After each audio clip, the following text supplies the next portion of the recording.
understanding. Thou art only the revealer of the secret of God's holy word. Hallelujah, hallelujah, hallelujah, hallelujah. Praise and glory, for thou art worthy to be worshipped throughout eternity. Come on, Spirit of it. Come, Holy Spirit, come into my heart. Come to me, Holy Spirit, I pray. You are the joy of my heart. Amen. Hello. Oh, hallelujah. Hallelujah. Once again, come Holy Spirit. Come, Holy Spirit. Come into Yes, hallelujah. Oh God, Jesus Christ. Oh, come to me, Holy Spirit. I will need the Holy Spirit in the midst of us, oh God. You are the joy Hallelujah. of my In the mighty name of Jesus Christ. Amen. Pour out your Holy Spirit in order to lead us, to guide us, oh God. Hallelujah. Yes, hallelujah. In Jesus Christ.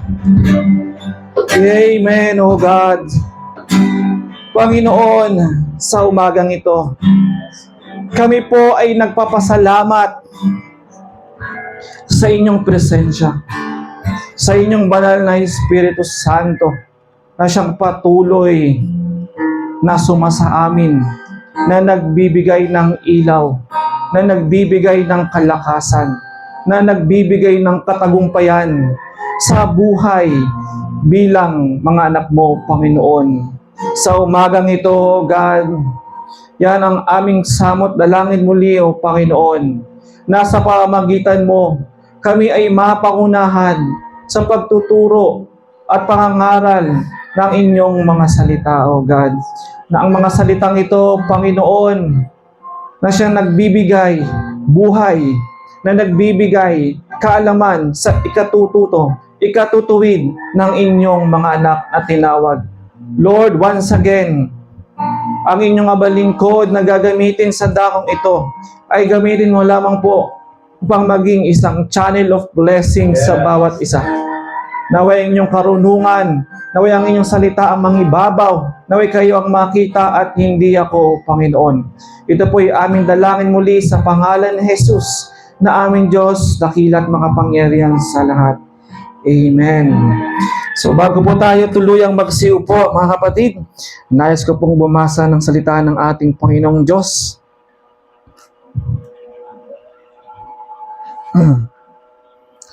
Ating buksan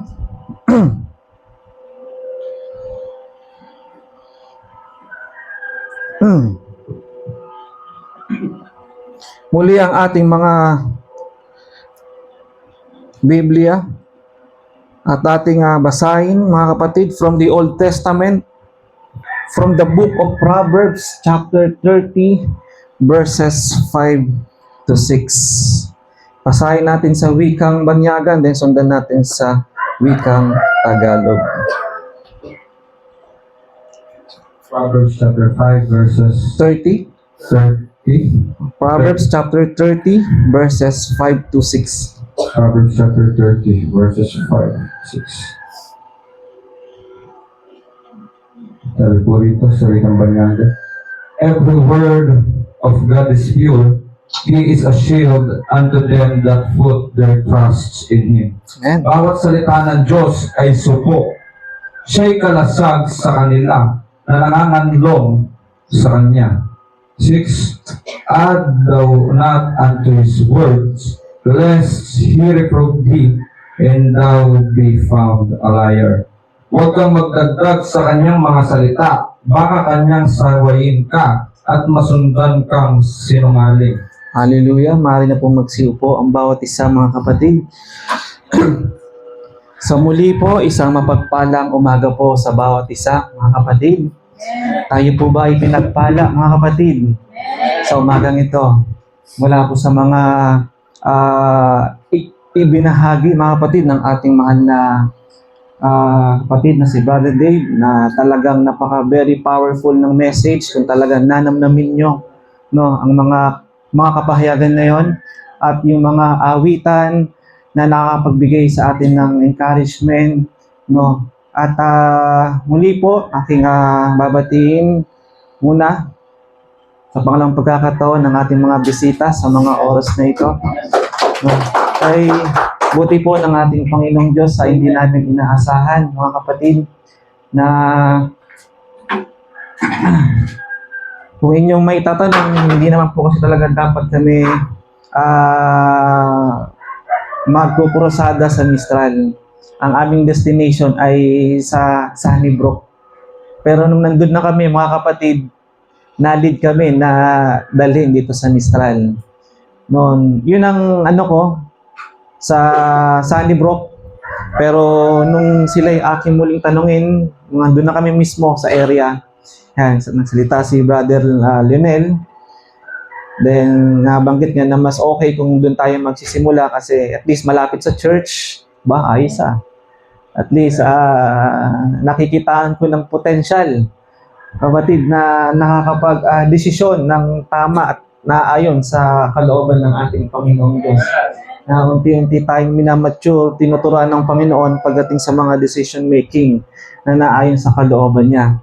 Na kung titingnan niyo, mga kapatid, bilang isang lingkod ninyo, na mas okay at napagdesisyonan ng dalawa, kasi majority naman, as always, mga kapatid, no, syempre, andun yung humbleness ng isang manggagawa, humility na hindi porket ikaw ang siyang nangunguna, ay nalalaman mo na ang lahat, na ang mga desisyon ay talagang dapat kung ikaw talaga ang masusunod. Hindi po tayo ganoon, mga kapatid. Sa tulong at kalooban ng ating Panginoong Diyos, no, kung ang Diyos man ay bagamat siya ang Diyos na makapangyarihan sa lahat at nalalaman ang lahat ng bagay, nung minsan nagkaroon ng pagtitipon, mga kapatid, sa kaharian niya. No, kaliwat kanan, nandyan ang kanyang mga sandataang anghel nang minsan siya nagtanong upang dayain ang mga propeta sa lupa. Nung siya nagtanong, whom shall I send? Sino ang aking isusugo? No, bagamat kahit hindi na siya magtanong kung tutuusin, tama ba, mga kapatid? No, mayroong isang nagtaas ng kamay at sinabi, me, send me. At ito ay ipinadala ng ating Panginoong Diyos, mga kapatid. No, kaya nga sa pagkakataon na yon, natuloy kami, mga kapatid. At hindi ko naman po in-expect na mayroong magiging bunga. No. So palakpakan natin ang ating Panginoong Diyos. So sabi ko nga, sabi ng Bible sa 100 tupa, tama ba, mga kapatid? At nung mayroong isang minsang nawala, iniwan niya ang 99 at hinanap niya ang isa. No. At sa isang yon, mga kapatid, sabi nga ng Bible, my sheep know my voice. I know them and they follow me. Amen. Kaya isa kayo sa mga nakapakinig ng tinig ng ating Panginoong Diyos. At nung inyong napakinggan, mga kapatid, ang tinig na yon, sinabi nga ng ating mahal na kapatid kanina, nagkaroon kayo ng kapahayagan, no, para sampalatayanan at sundan ang tinig na ito. Kaya kayo naririto, mga kapatid.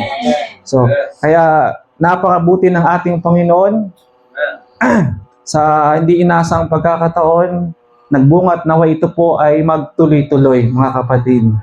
No? Na talagang ang isa sa kalooban ng ating Panginoong Diyos ay may pangaral ang kanyang ebanghelyo sa lahat ng kinapal, mga kapatid, sa lahat ng dako. No?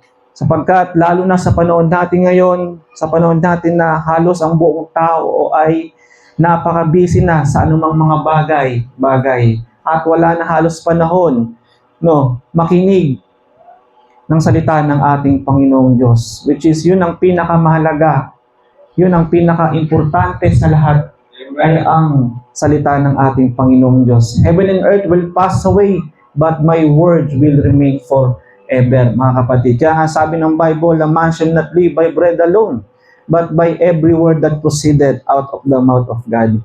Hindi lamang po nabubuhay ang tao sa tinapay lamang. Kailangan natin ng word of God. Tama ba, mga kapatid?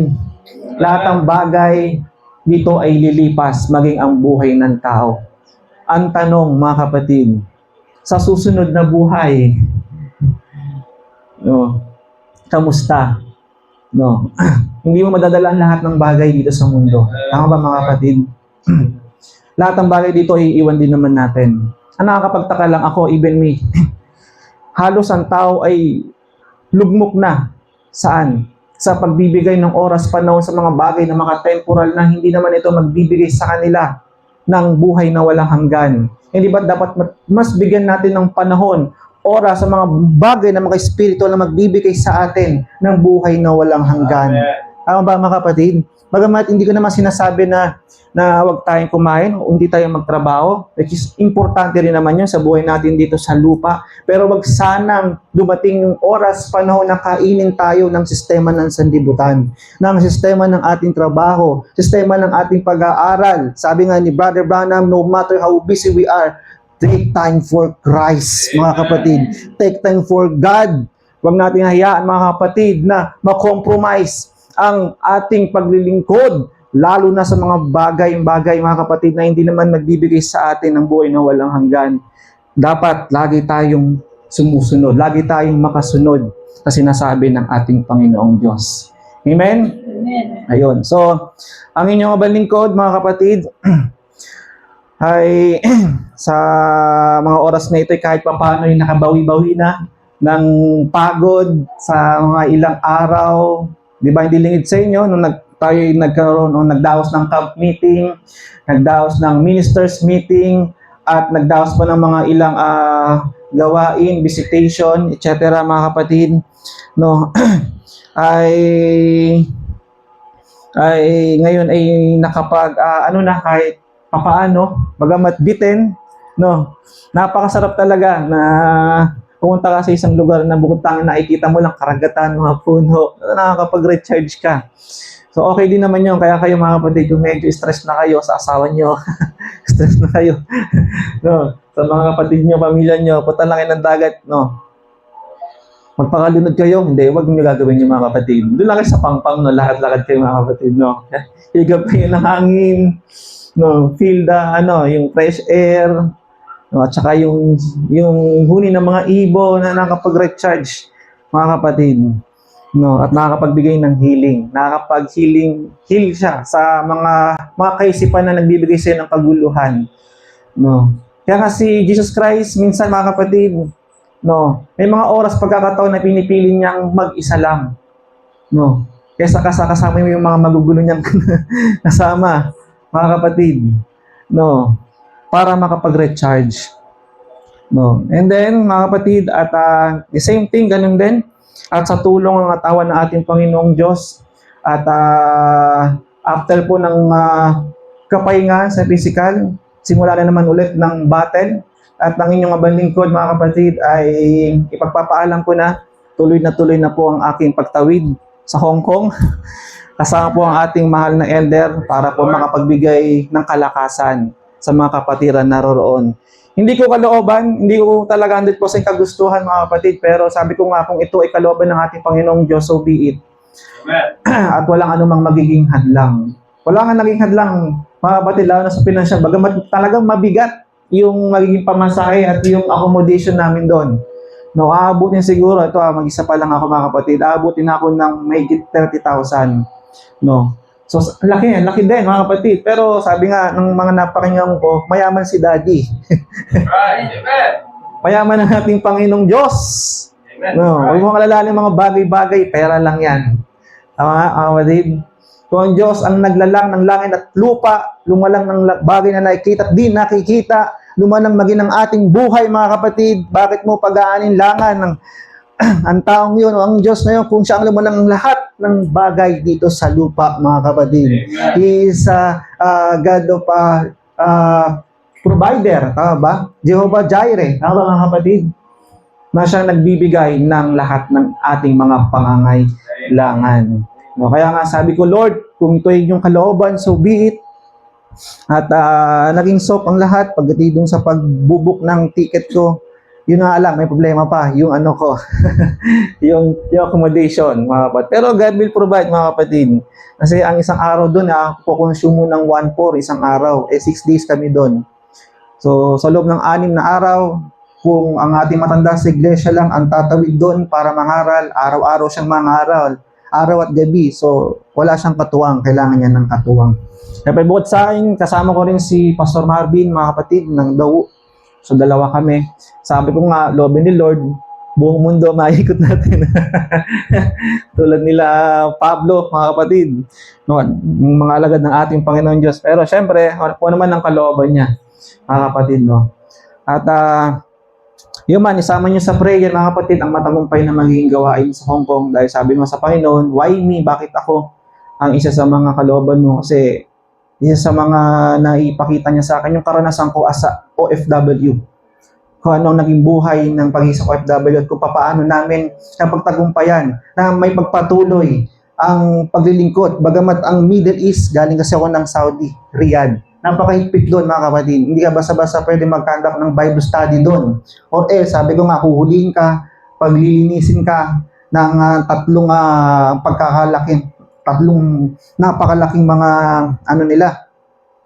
airport. Bukod doon, ikukulong ka pa ng 60 days sa kanilang kulungan. So, pero sa tulong ng ating Panginoong Diyos, sa loob ng 4 na taon mga kapatid, araw at gabi, na halos 3 oras lang ang tinutulog namin mga kapatid, makapakinig lang ng salita ng Panginoong Diyos. Talagang tuloy-tuloy at walang naging hadlang yung pagpapakain ng salita ng Diyos sa amin at walang naging hadlang para ipatigil yung gawain sa Saudi Arabia. Na kami nakapagpatuloy hanggang sa makauwi o umuwi ako dito na may plano pa talaga akong magbarko, umalis, pero hindi yun ang naging kalooban na ng ating Panginoong Diyos. No. Sabi nga sa akin, nung ako'y minsan nagplano na, Lord, kung gagamitin mo pa ako sa ibang bansa o gagamitin mo pa ako sa ibang lugar, so be it. Pero kung hindi na, ano man ang kalooban mo, nag-a-apply na akong magbarko, pero isang tao ang lumapit sa akin, hindi ko pa ina-expect, pulubi at mayroong hawak na papel at nakasulat doon, mga kapatid. No. My sheep know my voice, I know them and they follow me. Yung Bible verse na yun, sabi ko matagal ko nang napakinggan, nababasa ko ulit, pero bakit paulit-ulit?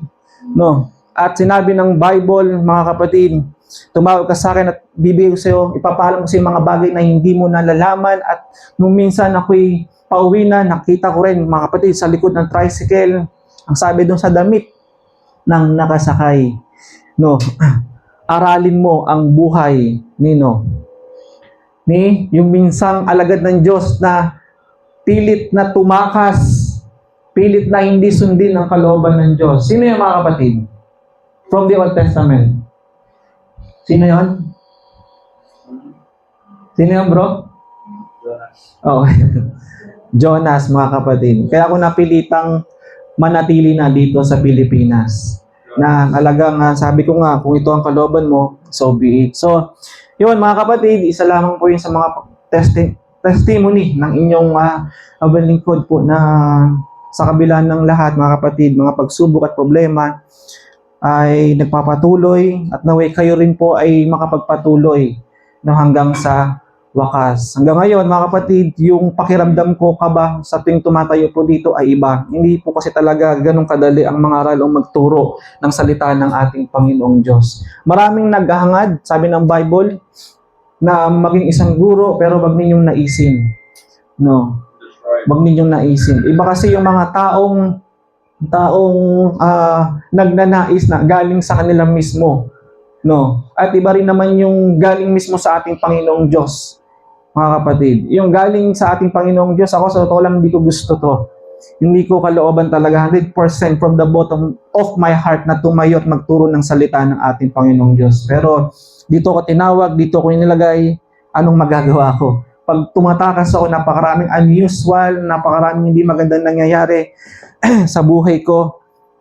Yung pala ay pagpapalo para ibalik ka ng Diyos sa tungkulin na nais niyang ipagawa sa iyo.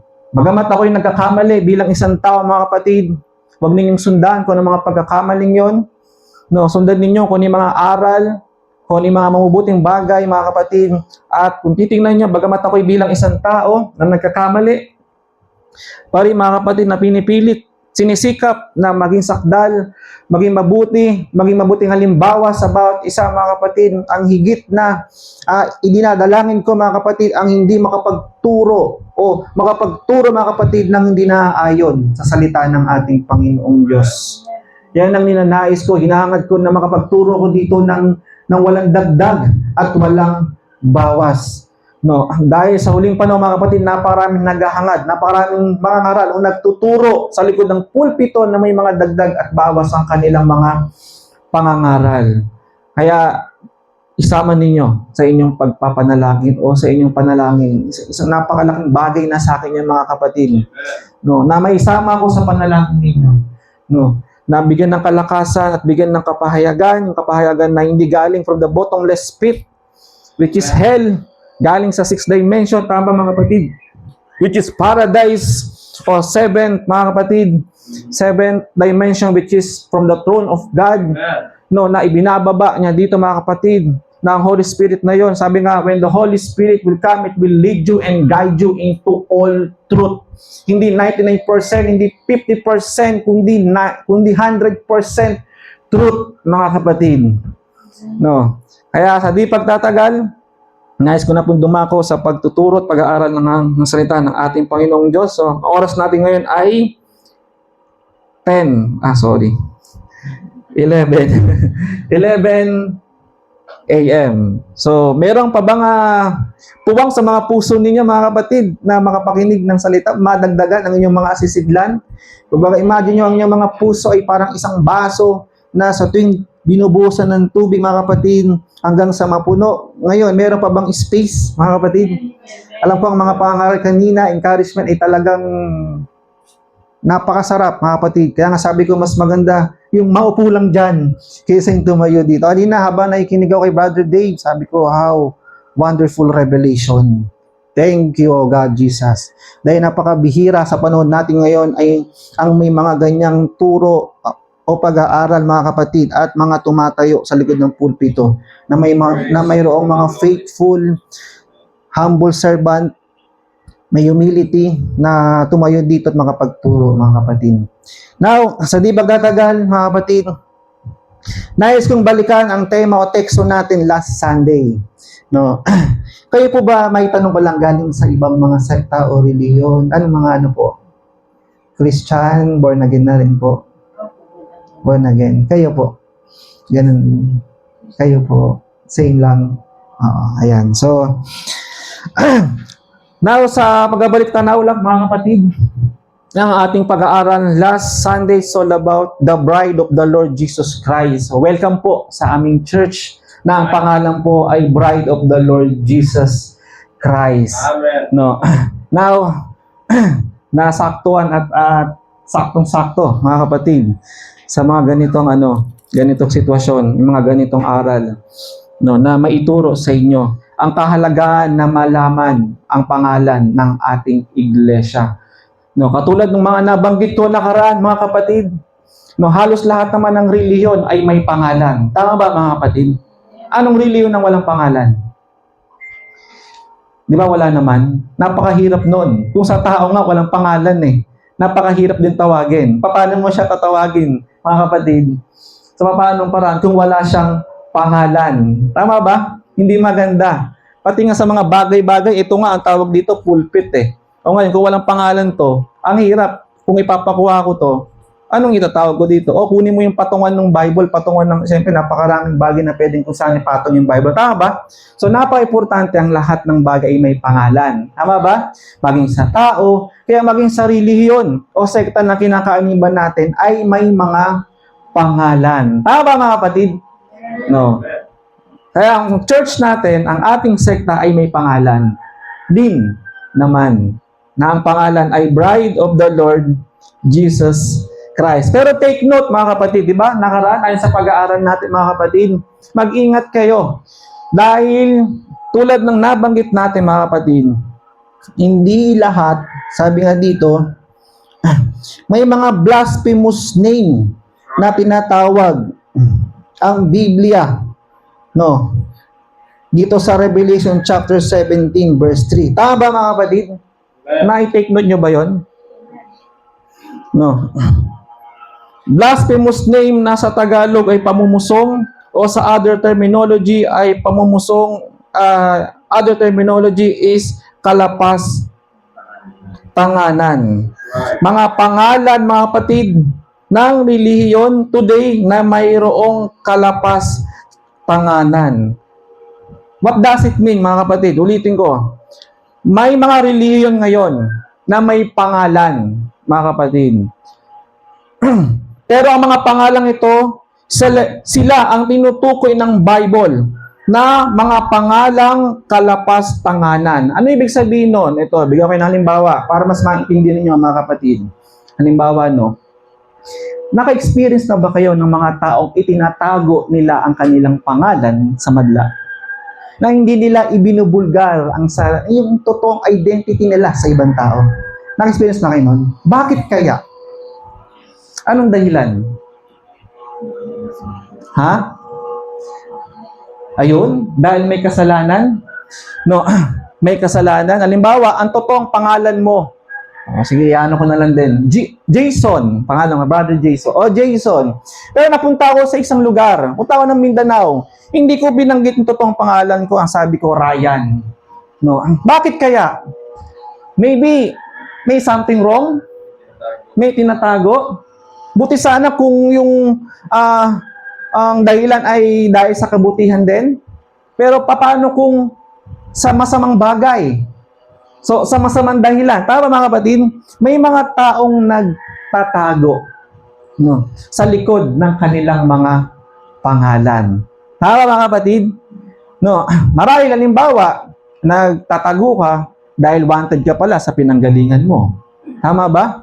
May ginawa kang hindi maganda o pumatay ka. Kaya yung totoong pangalan mo, pag pumunta ka sa ibang lugar, na itatago mo o kailangan mong itago or else mahuhuli ka.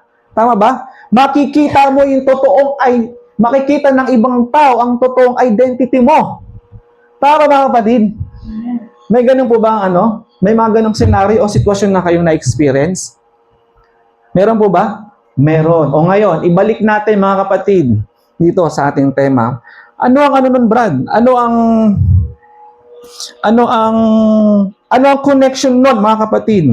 Now, may mga relihiyon na may pangalan. Bagamat may pangalan, mga kapatid, pero itinuring na mga blasphemous o mga pangalang may kalapas-tanganan. Na ang ibig sabihin, mga kapatid, katulad nito sorry to say, pero kailangan ko banggitin ang mga relihiyong ito. Katulad ng Methodist, Baptist, Presbyterian, Lutheran, no? All calling themselves, they are churches of God. Sinong reliyon ang di nagsasabi na sila daw ay hindi iglesia ng Diyos? Sila ay iglesia ng Satanas o iglesia ni Satanas. Wala naman siguro, di ba? Kung meron man, mga tinatawag na Satanist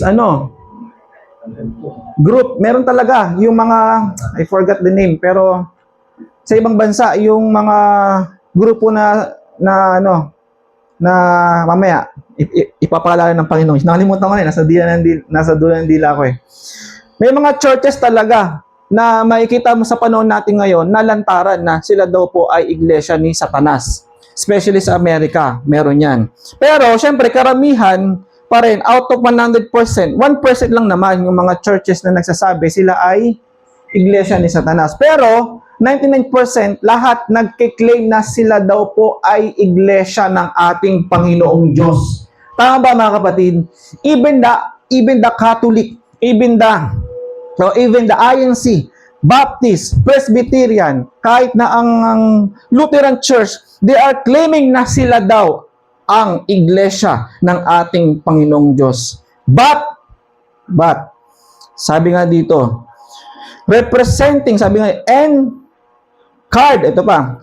call themselves the Church of God and representing themselves before the world.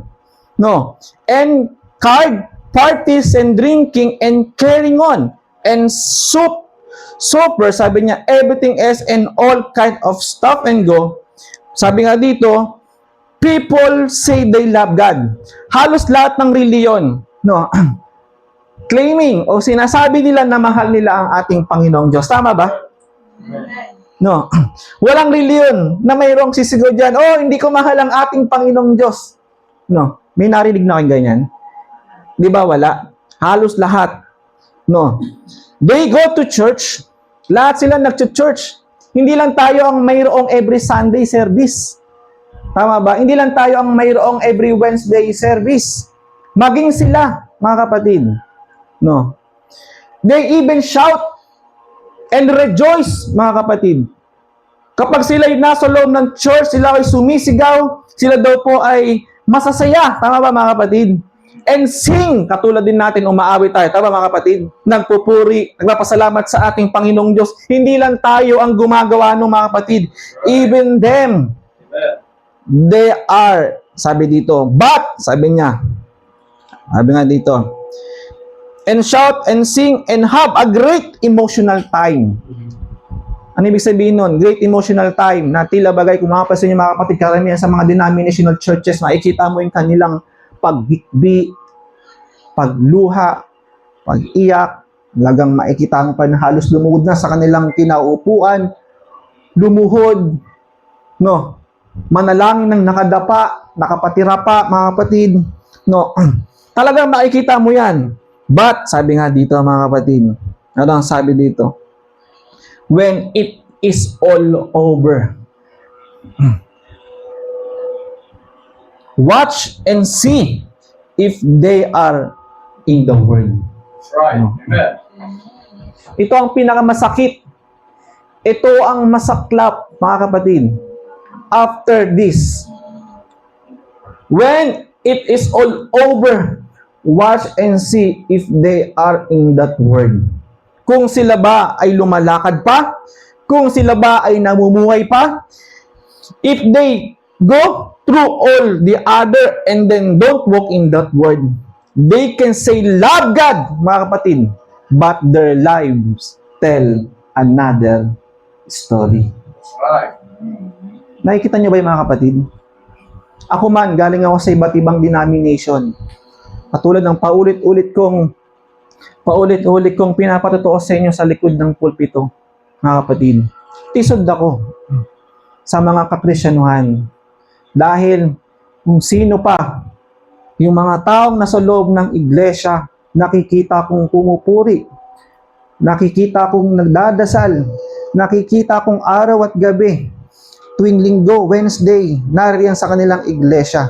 Sila pa ang nagbibigay dahilan, mga kapatid, para ako ay umayon, mga kapatid, sa makamundong bagay. No. Napakasakit. No.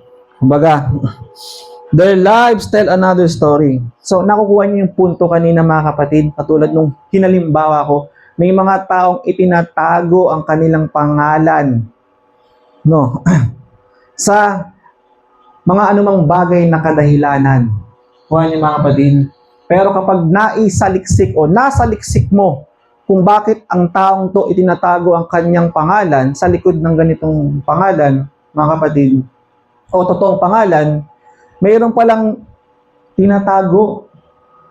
Hindi maganda, mga kapatid. No. Sabi nga dito, I wonder if John didn't see a lot of that before he died. People saying they love God but not obeying His word. No. tawid tayo sa bagong tipan o sa lumang tipan. Di ba, kilala nyo naman si Cain? Kilala nyo si Abel, mga kapatid, parehas na naglingkod, parehas na naghandog sa ating Panginoong Diyos. Pero hindi parehas, mga kapatid, kinalugdan ng Diyos. Mayroong iisa lamang na kinalugdan. Tama ba? No. Ang handog ni Cain ay hindi kinalugdan ng Diyos. Tama ba, kapatid? Buot tanging yung kay Abel lamang. That is a type of spiritual church. No. That is a type of a real Christian, mga kapatid. And not genuine Christian today. Na parehas na naglilingkod, mga kapatid. Parehas na nasa loob ng church, araw ng linggo, and Wednesday, hindi lahat, mga kapatid, ay kinalulugdan ng ating Panginoong Diyos. Hindi lahat ng paglilingkod ay kinalulugdan ng ating Panginoong Diyos. Tandaan natin yan. No wonder the Holy Ghost said a powerful group of people full of blasphemous names. Sure, calling themselves Christian, with forms of godliness but denying the power thereof. From such turn away, for this is the sort that leads silly women laden with diverse lusts, mga kapatid. Sabi nga dito, a power of a groups of people. Pansinin nyo, mga kapatid, napakaraming mga religion today na halos mapuno na ang kanilang churches. Tama ba, mga kapatid? Halos napuno na, halos wala nang mapaglagyan ng kanilang churches ng kanilang mga miyembro. No. Tama, mga kapatid? A power of groups of people, mga kapatid. Pero tandaan ninyo, no, hindi yun ang basihan na ang isang iglesia ay nasa katotohanan. Right. Sa dami, sa laki, mga kapatid, hindi yun ang basihan ng ating Panginoong Diyos na sila ay nasa katotohanan na, mga kapatid. Marami nga, no, napakadami nga nila, napakalaki na mga churches, mga kapatid, pero tingnan ninyo ang mga pamumuhay niyan after ng kanilang church service.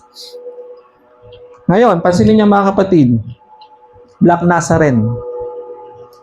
Di ba ngayon? Kaya po, grabe, nung pinunod ko sa balita, halos di mahulugan ng karayom sa dami ng tao. Nakakalungkot lang din dahil ang dami ring namatay. Tama ba, kapatid? May mga namatay? Meron. No.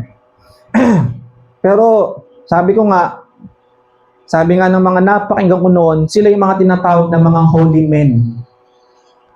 Na talagang nagsasakripisyo na buhatin ang puong Nazareno. Ilibot at iikot para mabigyan ng pagkakataon ng bawat sambayan ng Pilipino na maibato ang kanilang tawe at maipahimas doon sa santong yon, mga kapatid, kasi nga miracle nga daw eh.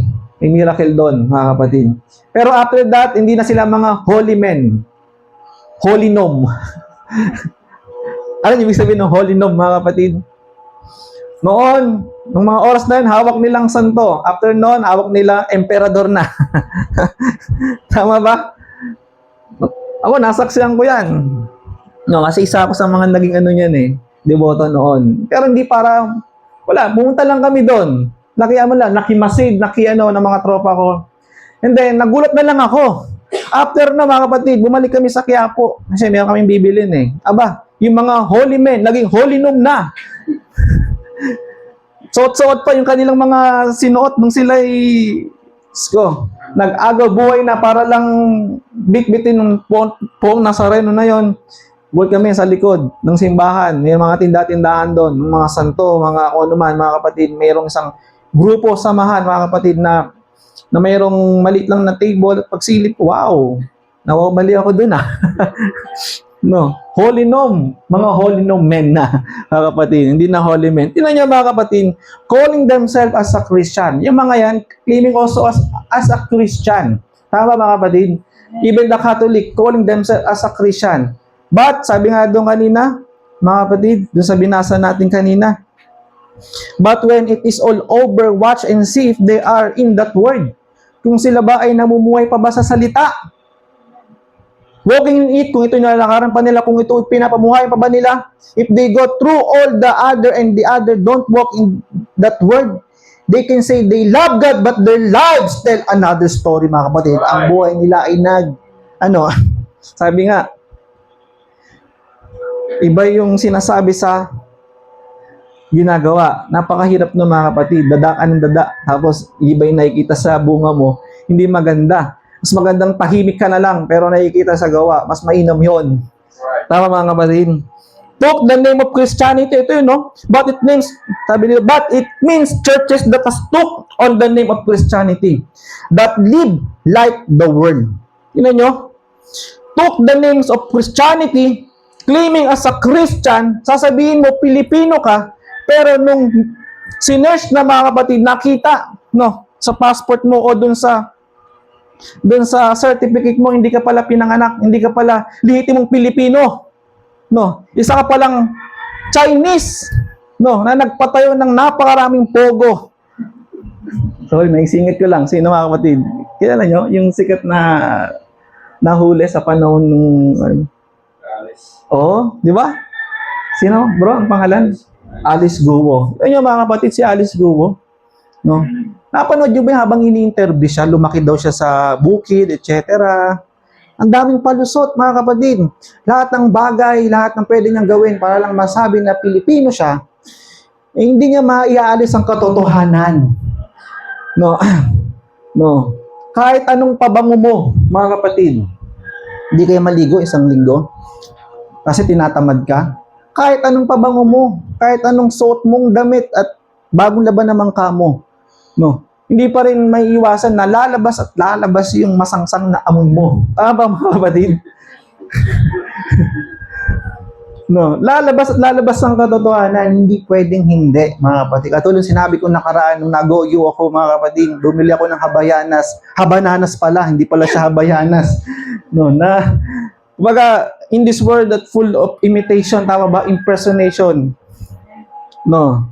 Sabi nga dito, but it means churches that has took the name of Christianity in spiritual application, ganun din. Hindi lahat ng Kristiyano ay mga totoong Kristiyano. Tandaan nyo yung, mga kapatid. Hindi lahat.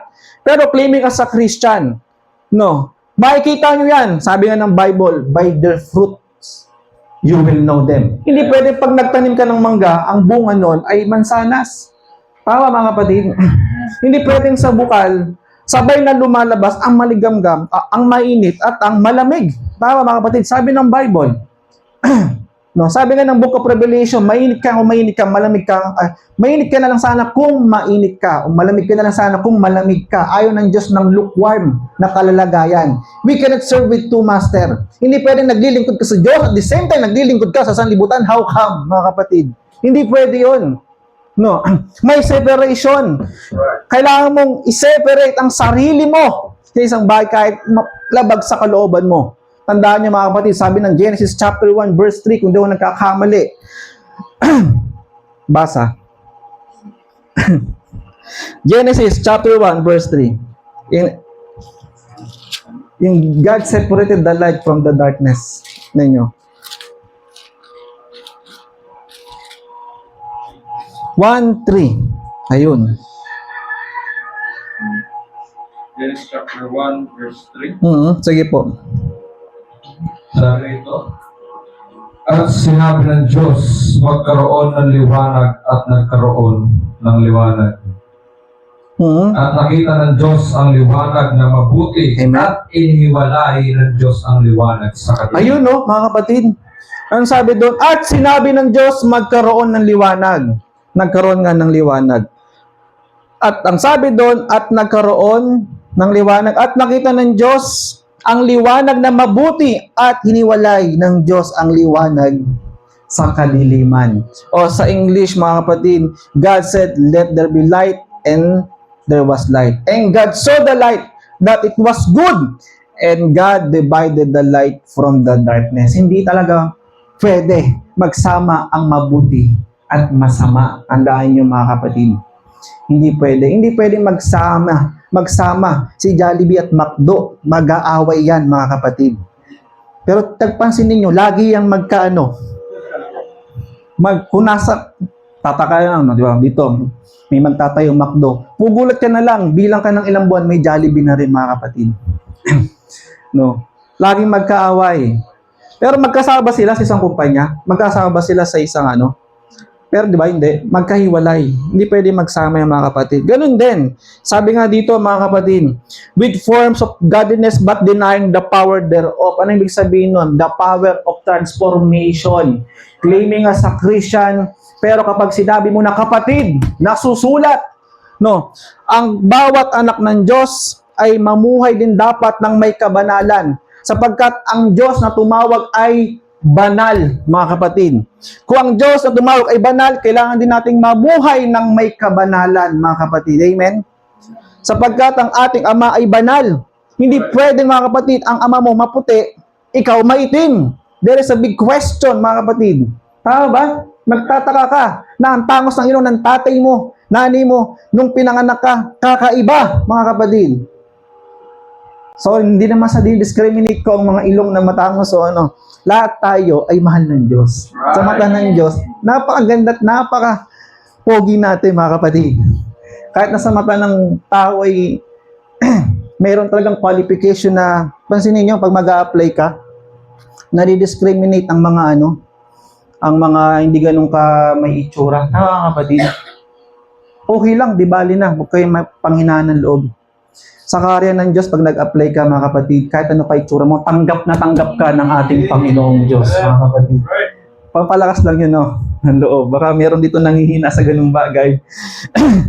No, with form of godliness, but denying the power thereof. Pag sinabi, mga kapatid, yung patungkol na sa kabanalan, ang tao kasi hindi lamang po nagtatapos yan sa pagtanggap natin sa ating Panginoong Diyos bilang isang ating personal Savior. Tama, mga kapatid?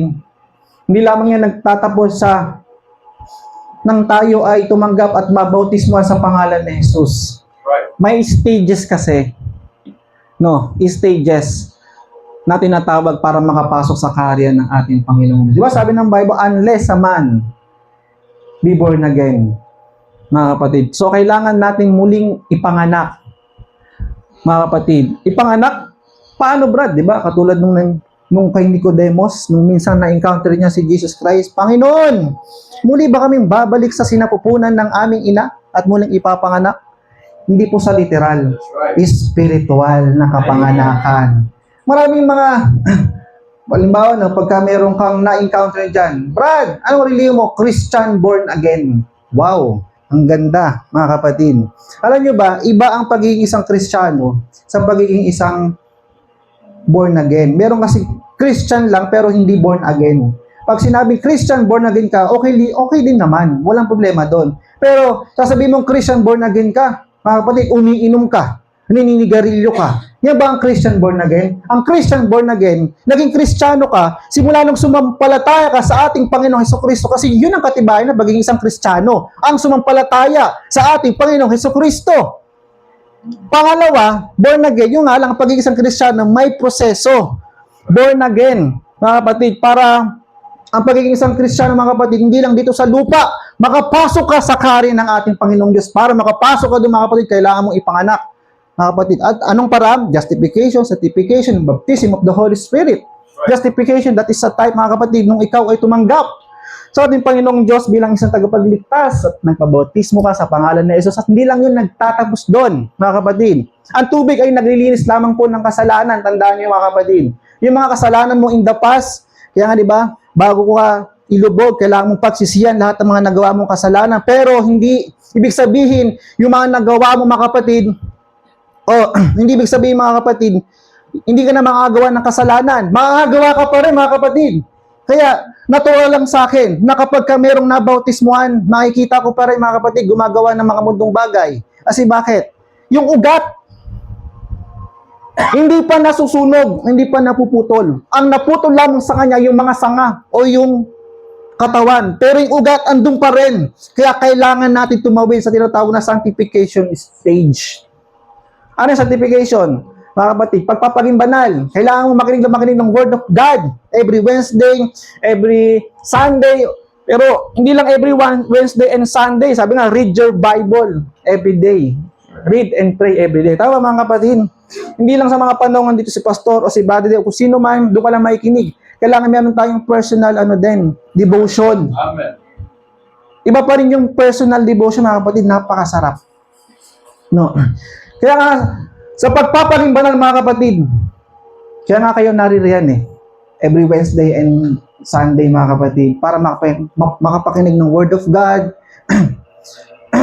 At sabi ng Bible, syempre, hindi lang sa pakikinig, kailangan natin magbasa kasi sabi ng Bible, mapalad ang taong naikinig at bumabasa at higit sa lahat ang tumutupad ng mga nasusulat, mga kapatid. Tingnan nyo. No. At yung tinatawag na baptism of the Holy Spirit, mga kapatid. Ang baptism of the Holy Spirit, mga kapatid, yun yung susi. Halimbawa, mga kapatid, pupunta ka ng ibang bansa. Amerika. Di ba mayroong requirements? Tama, mga kapatid? May requirements bago tatakan ng passport mo ng visa. Tama, mga kapatid? Kailangan mo munang ma-meet lahat ng requirements. At kapag na-meet mo na, tatatakan ng visa mo. At pag natatakan na yung passport mo ng visa, ready to fly ka na. Ang baptism of the Holy Spirit, that is a type of pagtatatak, mga kapatid. No. Sabi nga ng Bible, tayo ay tinatatakan ng banal na Espiritu Santo. At kapag may tatak ka na, mga kapatid, ang tanging hinihintay mo na lang yung rapture. Ibig sabihin, na-meet mo na lahat ng requirements. All the way, nasusunod mo na ang kalooban ng ating Panginoong Diyos. All the way, nasusunod mo na lahat ng kabanalan na sinasabi ng ating Panginoong Diyos na kailangan nating isagawa, mga kapatid. Kaya nga, kung titingnan nyo, mga kapatid, ayun yung sinasabi doon, na denying the power thereof, mga kapatid. The power of transformation. No? Dito, makikita mo ang kabuuan ng pagbabago ng isang tao. Hindi lamang po sa loob ng church, maging sa labas. That's right. Kabuuan. Kasi may mga taong sa loob lang banal. Pagdating sa labas, iba na ang mga inuugali. Hindi tayo ganun, mga kapatid. Akala nyo, Diyos nasa loob ng church. Hindi po. God is everywhere. Tandaan niyo, mga kapatid. God is watching with us.